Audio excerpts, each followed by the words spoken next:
Bonjour tout le monde, alors aujourd'hui on se retrouve pour une toute nouvelle vidéo slime sans colle de mes abonnés, donc écoutez, c'est parti. Avant de commencer, n'hésitez pas à liker et partager, n'hésitez pas à vous abonner si ce n'est pas encore fait et à activer la cloche des notifications. N'hésitez pas également à me donner d'autres recettes de slime sans colle et sans borax à tester dans une prochaine vidéo.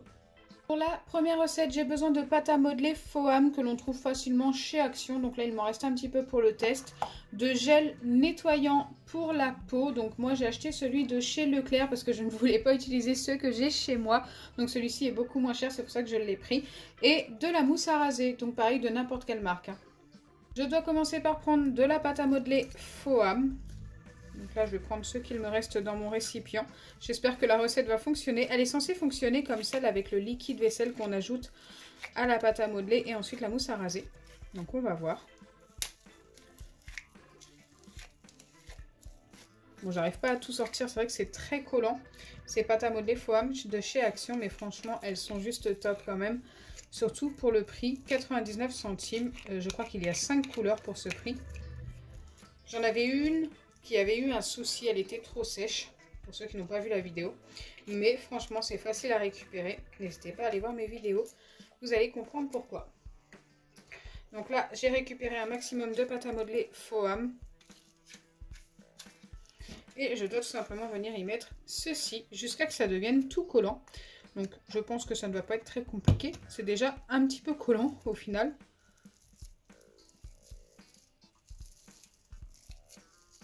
D'ailleurs, je suis en train de me dire que j'aurais peut-être dû préparer ma mousse à raser avant, parce qu'après, je vais en avoir plein les mains et ça va être compliqué.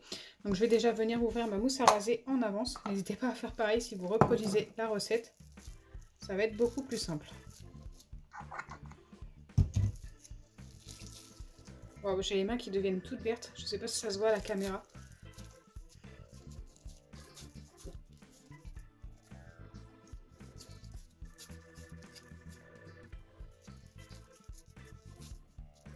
Je vais en remettre encore un tout petit peu et après je pense que ça va être pas mal. Ça commence à bien coller et regardez l'état de mes mains. J'espère que ça va partir après avoir mis la mousse à raser.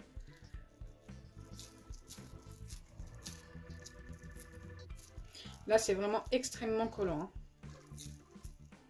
Je viens mettre de la mousse à raser. Et normalement je devrais obtenir un fluffy slime. Bon, j'ai mis beaucoup de mousse. J'avais pas de dose indiquée. Hein. Pour l'instant, j'ai l'impression que ça colle quand même encore beaucoup. On va travailler ça. Jusqu'à ce que je n'ai plus de mousse à raser sur les doigts.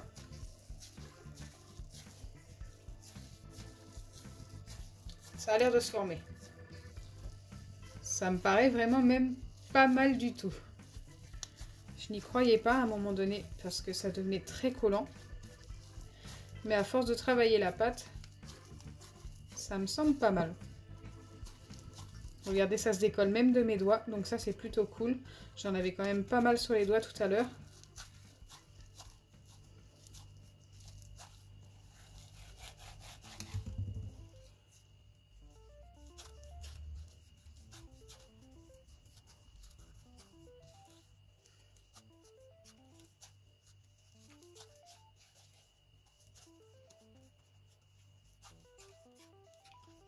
Donc voilà au final ce que j'obtiens. La recette est validée à 100% et je lui donne directement un 10 sur 10. Ça fonctionne très très bien. Je suis super satisfaite du résultat. Et ça marche également avec les pâtes à modeler rebondissantes. Alors c'était indiqué dans le commentaire, donc je vous le répète. Après moi j'en ai pas pour tester, mais voilà. Voilà à peu près ce que vous obtiendrez avec la pâte à modeler rebondissante, forcément sans les petites billes.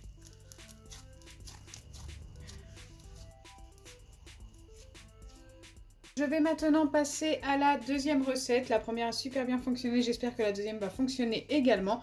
Il vous faudra du liquide vaisselle myrrhe, du sel et de l'agar-agar ou gomme de goire. Ça vous en trouvez très facilement dans les magasins bio ou sur Amazon. Dans un récipient, je dois commencer par venir mettre une petite cuillère d'agar-agar. Voilà, à peu près ça. Ça équivaut à environ une cuillère à café. Et je dois venir ajouter une grande cuillère de liquide vaisselle. Là, cette fois-ci, j'ai pris une cuillère qui fait à peu près 3 fois la taille de la petite. Je dois venir mélanger le tout. Donc, je n'ai jamais utilisé autant d'agar-agar pour une recette. Parce que l'agar-agar, ça a tendance à beaucoup épaissir. Regardez comme ça, c'est épaissi. Ça épaissit beaucoup plus que, par exemple, la farine ou la maïzena.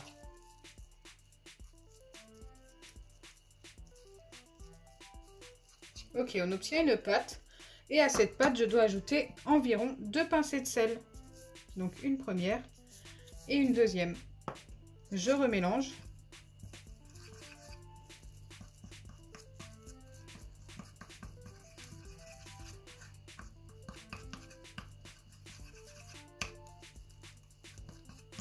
Et ensuite, je dois tout simplement laisser poser la pâte comme ceci à l'air libre pendant 5 minutes. Et normalement, on devrait avoir obtenu notre slime. Écoutez, si ça fonctionne, ça pourrait être super parce qu'elle est vraiment super simple à réaliser.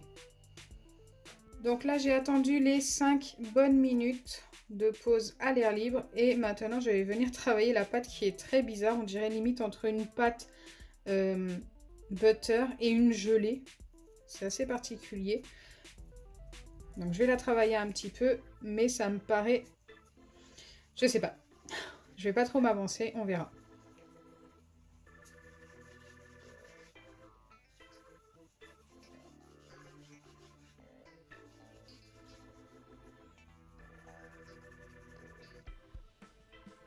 Ok, allez, on va voir si ça s'étire. Aïe, non, ça ne s'étire pas. Et en plus, plus je la travaille, plus ça me colle au doigt.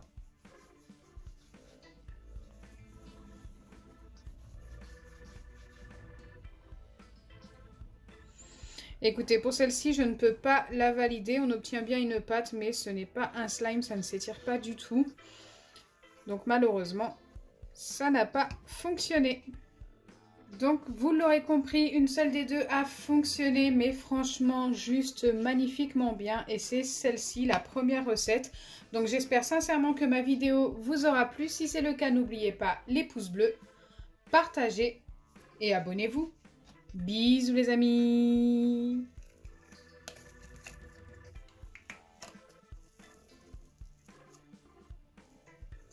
Franchement, une des meilleures recettes de slime sans colle que vous pourrez obtenir.